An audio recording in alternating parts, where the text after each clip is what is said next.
Good afternoon. I've had the signal that we can start finally. We are a little bit late in starting this panel, so I'm sorry about that. But we have a fantastic panel for you. We're all going to be about innovation and solutions. I'm Fiona Harvey. I'm Environment Editor at The Guardian newspaper. I'm going to introduce our panelists when they speak to you. We've heard a lot today about the problems that we're here to solve and how the countries here are determined to make commitments and solve them. What we're going to hear on this panel is about some of the innovations that we need to do that, some of the really new ideas that are going to take us forward. So it's my pleasure to welcome to speak to us, first of all, we have Germany's Minister for Economic Cooperation and Development, Svenja Schulze.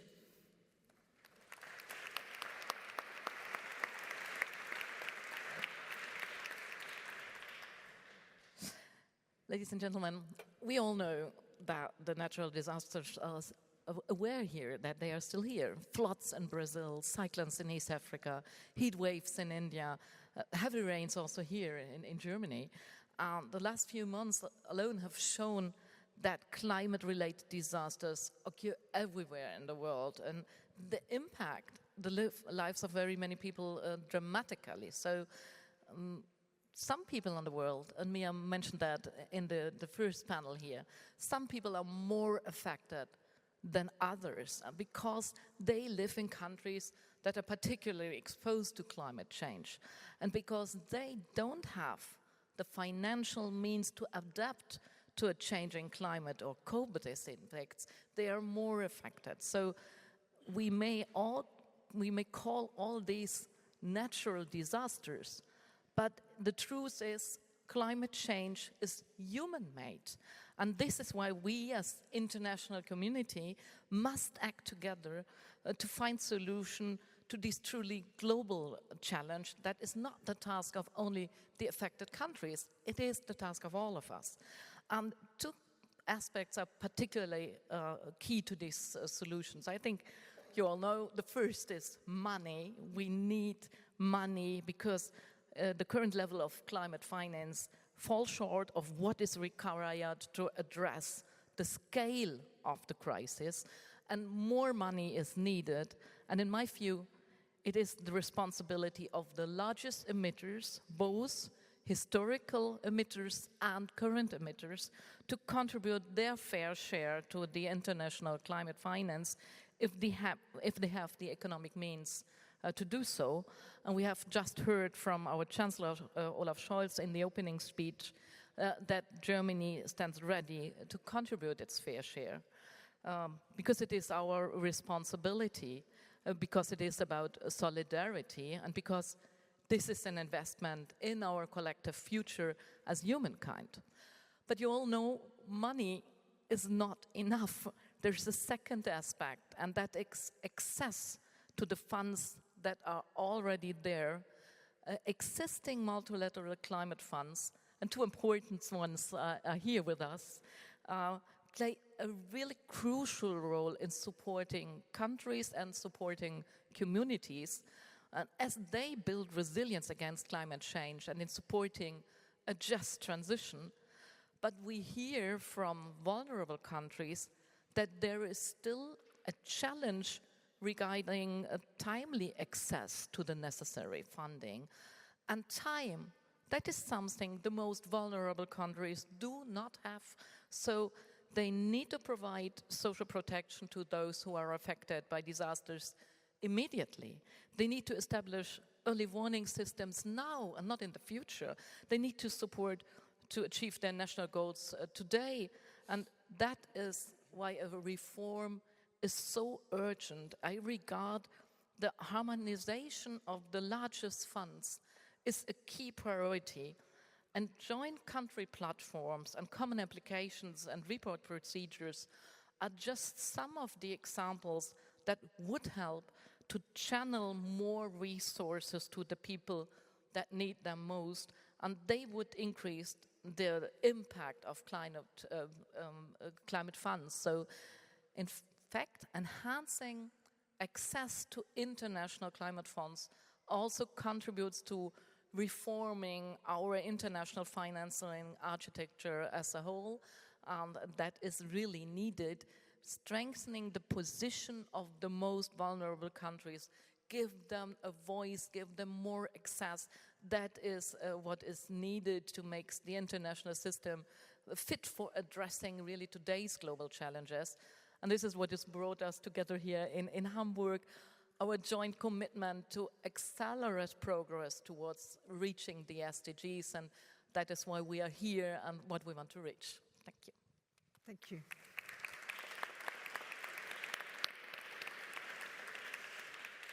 Thank you, Minister. That's very encouraging.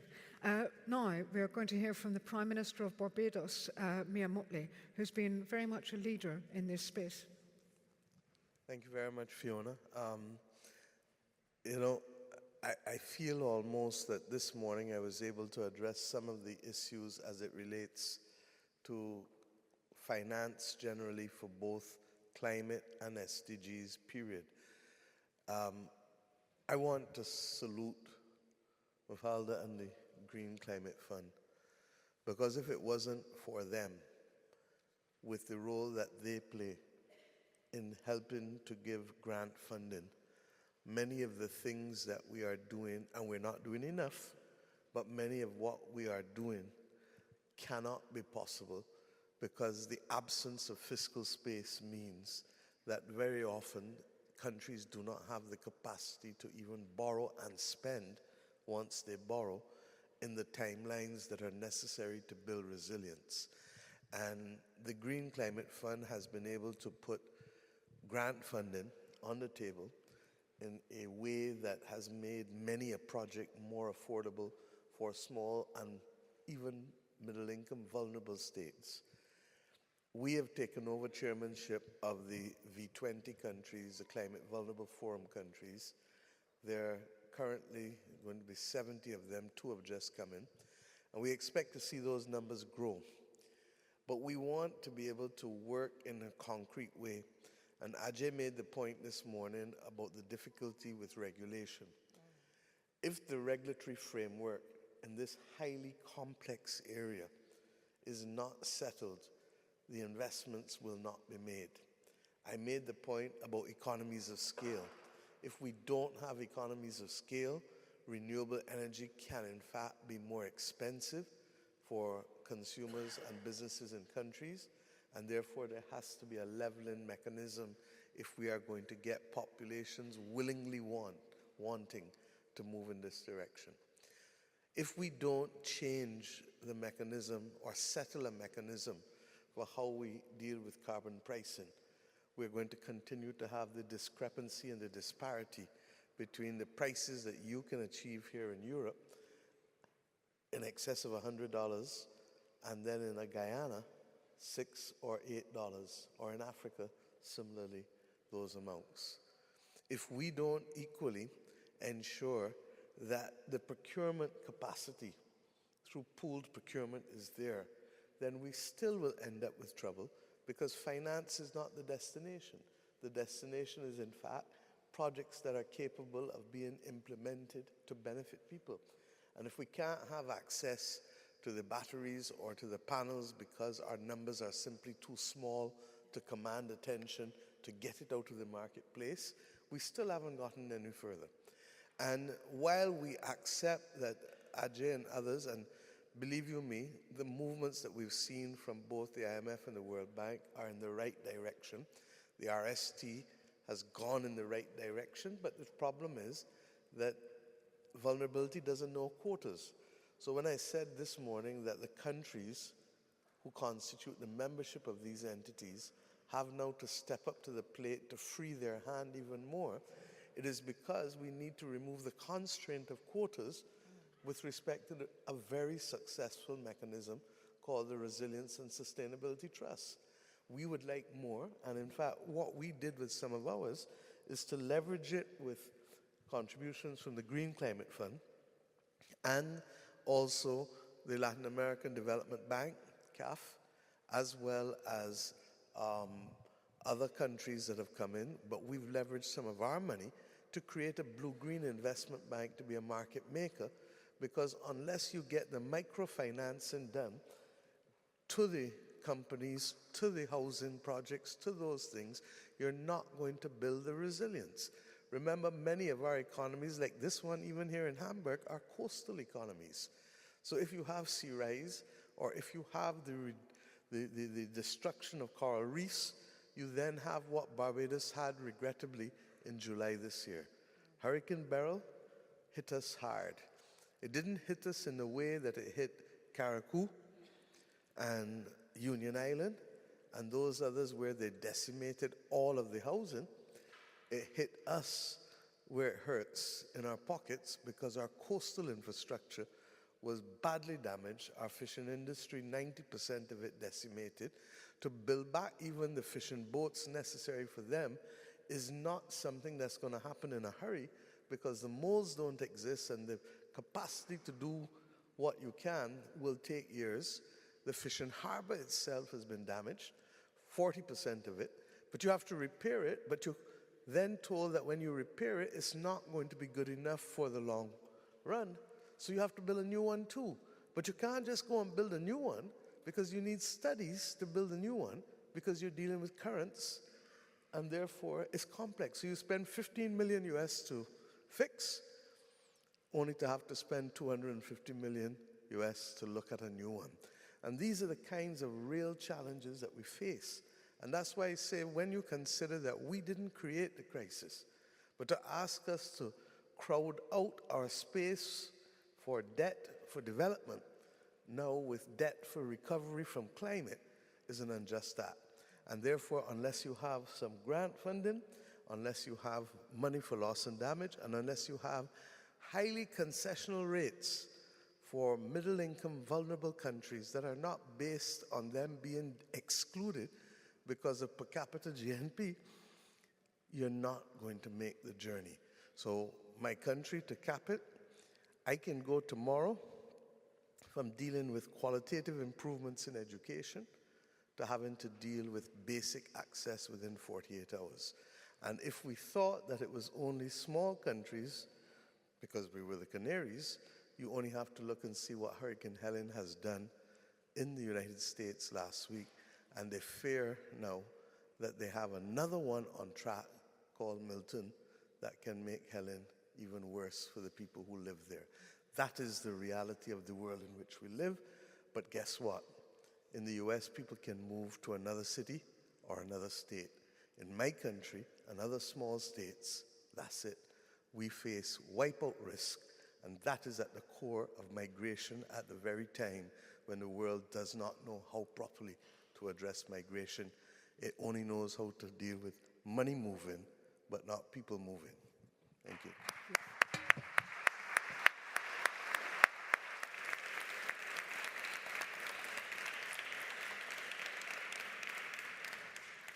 Thank you very much. Those are very important points to make. And I'm going to call on next Mafalda Duarte, who's Executive Director of the Green Climate Fund, to ask, what progress are you making on helping vulnerable countries to get access to the funds they need? Thank you very much. Is this good? Yes, okay. Minister, thank you very much, and thank you to the government of Germany for inviting us to be here in this beautiful place. Thank you for organizing the conference.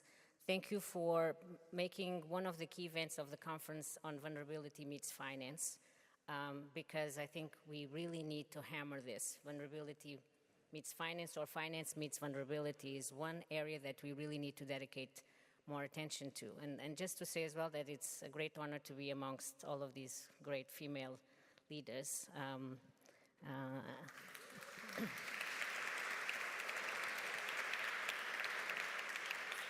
Thank you also, Minister. I know that you are a champion of this agenda, so I thank you for that as well. So coming to this issue of vulnerability meets finance, or finance meets vulnerability, I'm going to focus my intervention on basically 3 points. One is quantum. Quantum of finance, and nothing of what I'm going to say is new. There have been multiple studies out there, UNEP, UNDP, UNFCCC. We know that we are facing a really significant finance gap. And inadaptation is quite startling. It can range from 200 to 400 billion a year. So we really need to, and you know, I call on everybody. Here we are actually a community of champions. And we really need to embrace this leadership role that we all have to have in going out there and actually championing this. We need to find the ways of mobilizing more finance. And again, this is studied. We know we need to do more on domestic mobilization. So taxes, new taxes, we need to remove harmful subsidies. We need to stimulate green finance, vulnerability finance. We need the private sector to come in a much larger way, 15 times of what we are seeing right now. We need the MDBs to do more, 3 times, and then we need concessional finance or climate finance to also be 5 times larger than what we have at the moment, because it ends up being a catalytic for all of these various flows. I know there's a lot of discussion, and it's very controversial globally, this discussion on a global tax. And there are many discussions on different types of taxes. Again, let me just say this is not a technical discussion, because the economists have long studied this, and there are multiple options to choose from. This is really a matter of the leadership, the private sector, the public sector leadership, and we need the citizens. That's why I'm calling on all of you to be champions of this agenda and go out there and convince others and help governments really push this in multiple fora. Again, it doesn't have to be their discussions on ultra-rich, or on fossil fuels, or on aviation, or on maritime. There are a menu of options, but we really need, let's be honest, we had the Pact for the Future coming out of the UN General Assembly. It reiterates again the need to meet the 0.7% of GNI for ODA. We haven't met this for decades. So we have to be very pragmatic. We are running against time, and how are we going to mobilize this funding? So this is quantum. And I mean, I'm saying all of this also because I think sometimes the discourse and the narrative is very much around one part of the landscape. I mean, we are focusing quite a lot on MDBs for the good reasons, because they have a central role to play, but we need to look at this a little bit more holistically. And I congratulate PM Mottley, because she has been championing this reform of the international climate finance architecture that is way overdue, and it's holistic. It talks quite a little bit about the MDBs, but it's broader than that. So that's quantum. Now, in terms of quality, I'm personally a believer that if we are not deliberate, if we don't target things that we want to see, they will not happen. So we have to target and be deliberate about vulnerability, and have to realize that the systems of the past are not serving us. The way we built organizations, the Bretton Woods and others, are not serving us because they don't anchor their decisions on vulnerability. So we talk about biophysical vulnerability. So these are the countries and the communities that are highly exposed to the physical dimensions, to the biophysical, to the hazards, to the disasters. And here the case of the small island developing states like Barbados, from where PM Mottley is.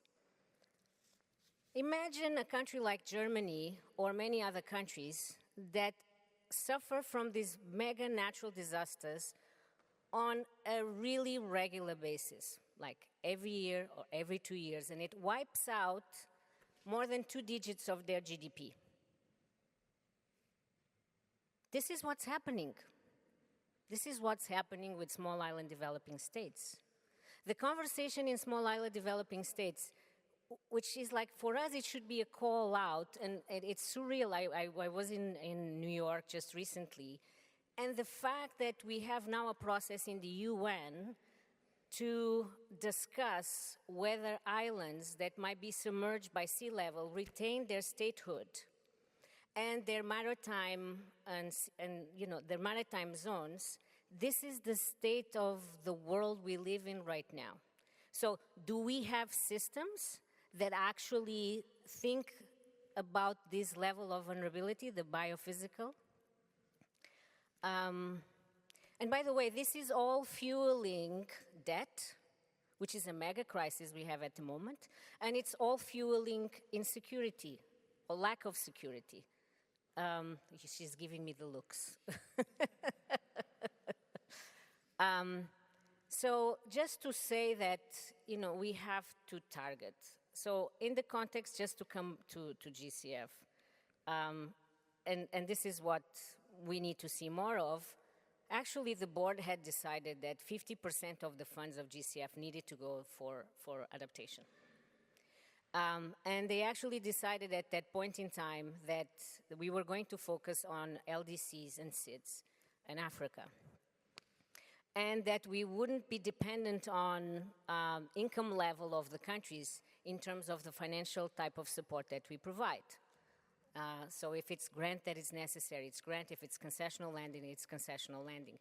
And this is what we need more in the broader system, is that deliberation and that targeting of vulnerability.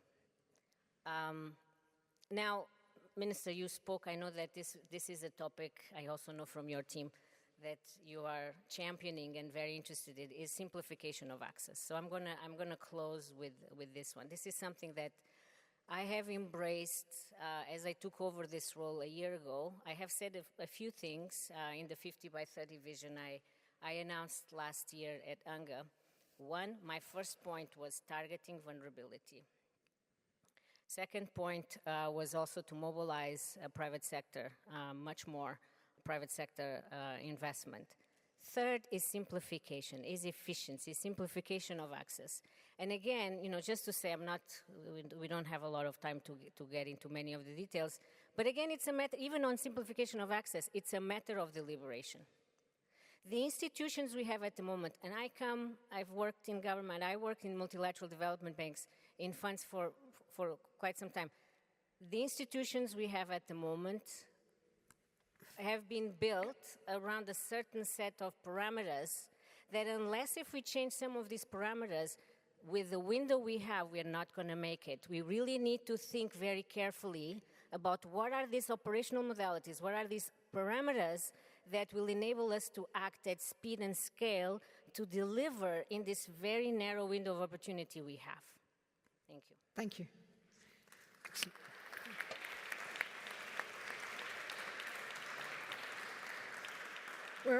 We're going to hear from Tariye Gbadegesin now, who is Chief Executive of the Climate Investment Funds.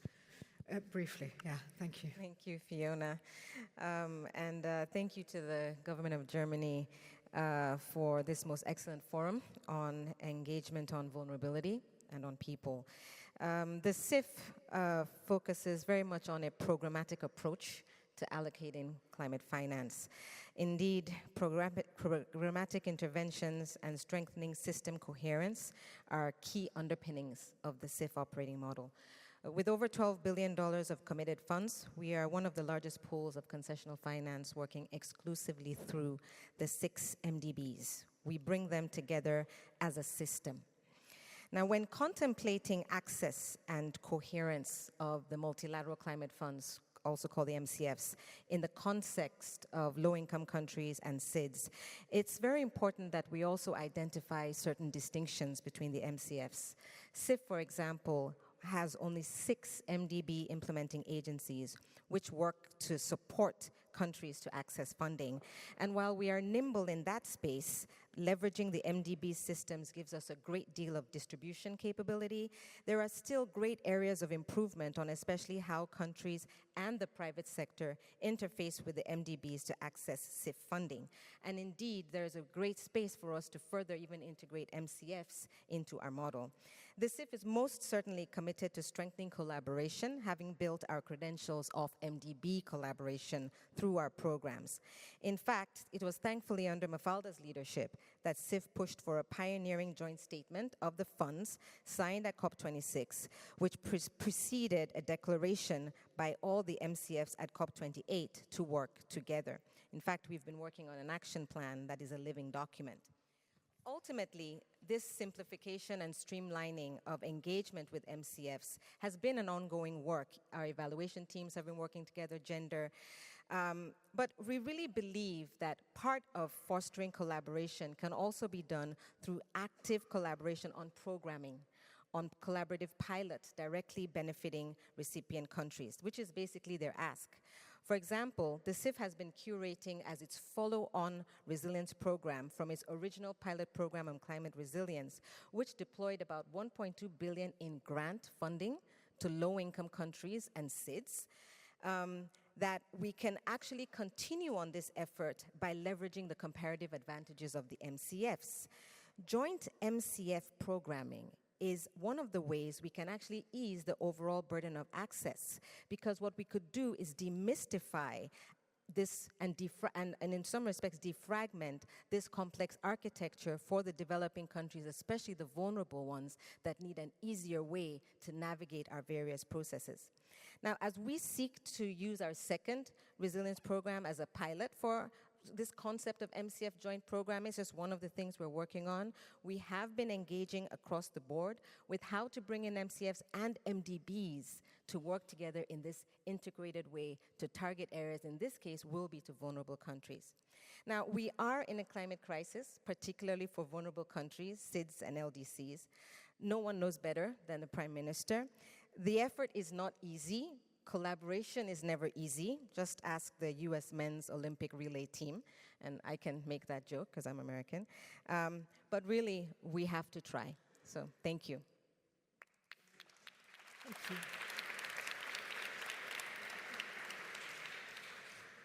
Thank you very much for that. That's excellent. Finally, I'm coming to Alice Amorim, who is Director of the Institute for Climate and Society. Thank you so much. It's a great pleasure to be here, and thank you so much for the invitation. So, ICS is a Brazilian philanthropic institution that works in the development and climate space in Brazil, into Brazil. I think I wanted to bring another perspective here, apart from all these characteristics of climate finance to meet vulnerability, is that we need to make climate finance more empathic to what vulnerability means. And what does that mean, to be empathic? It's not just to acknowledge the differences and so on, but actually to be flexible enough to value, understand, and use the local knowledge of the vulnerable communities. This is something that we know in rhetoric terms, and not it's that easy to implement in practice. The role of philanthropy in actually complementing and supporting all those different public and private resources is also to facilitate this process, to catalyze a bit of this more empathic climate finance mechanisms and solutions to vulnerable communities, but also to the needs of, for instance, of private sector at the local level. The example that Minister Mia gave on the procurement process is, for instance, something that we see as a very big barrier for private companies, especially the smaller ones, in the developing world, to go deeper into this journey of the moving from a transition to a deeper transformation that we need to see in the world. But this requires experimentation as well. And that's another contribution that philanthropic investments can bring to experiment this transition. Vulnerability is not a permanent condition. It's not something that's going to last. And we hope to not lose the utopia that we're going to move people from being vulnerable to invulnerable at some point, to be resilient at some point. We are seeing at the G20 in Brazil right now a bit of this attempt to bring the different layers of hunger, food insecurity, climate, finance, all together to bring the finance conversation along with the political conversation. We can't lose that progress that we are making that. And philanthropy from the north and south has a very important role, even if it's a small amount of money. But the quality of those resources to make locally owned is very important. Thank you so much. Thank you.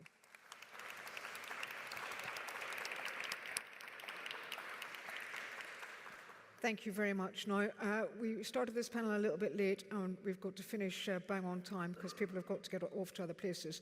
So I'm going to just cut this panel a little bit short, but we're going to give the final words to Prime Minister Mottley and to Minister Schulze. Prime Minister Mottley, would you first of all like to respond to what we heard from Mafalda and the Green Climate Fund, and give us what you want us to take away with, and then I'll come to you, Minister. I said it at the beginning, I say it at the end. Mafalda is directly on target, and that's why we need to have more funding going into the Green Climate Fund.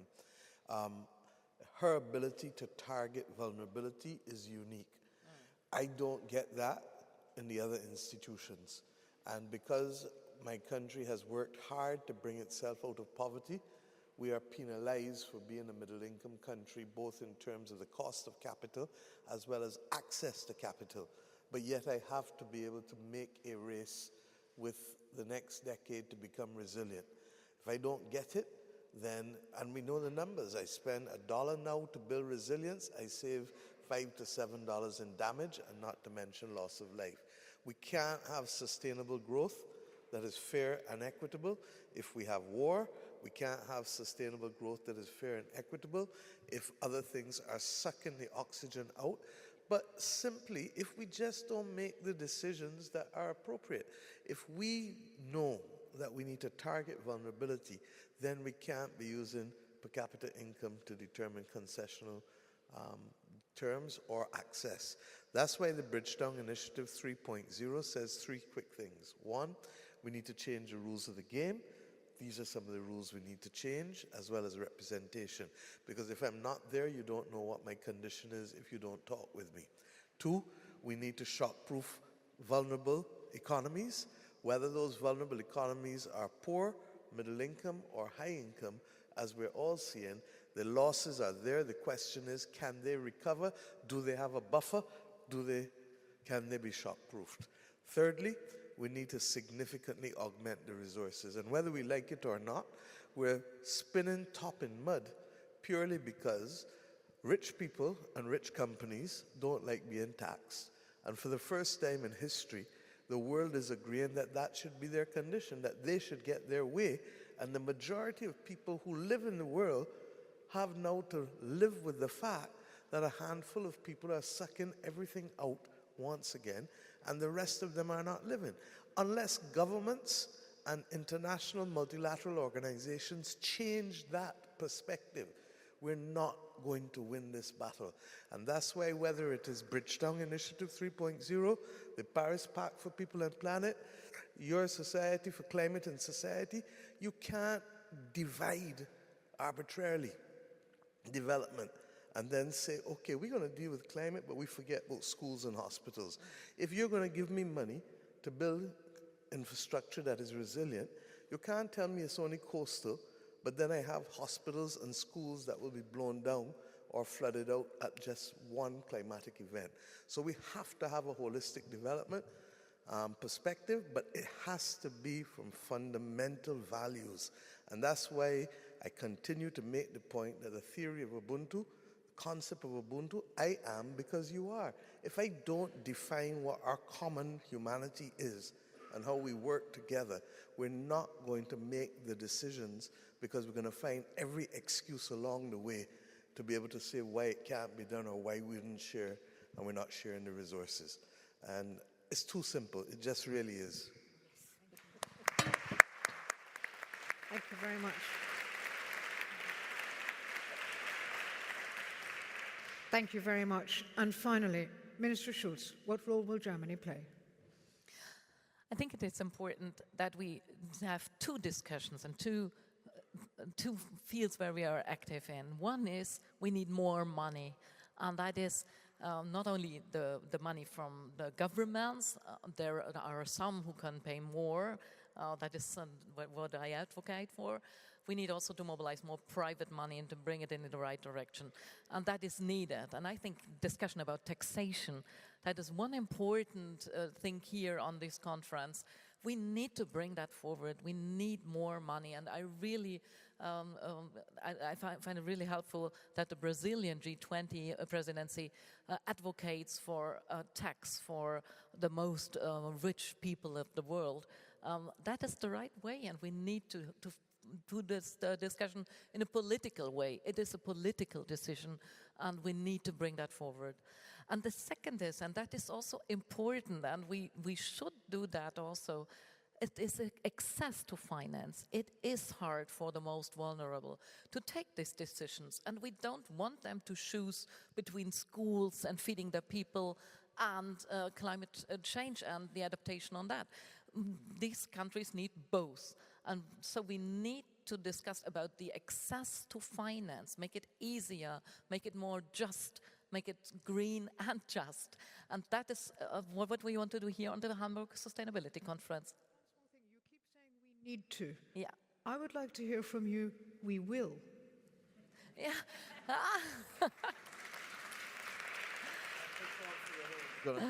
Yeah, but I thought Fiona was going to ask, who is we? Yeah, who's we?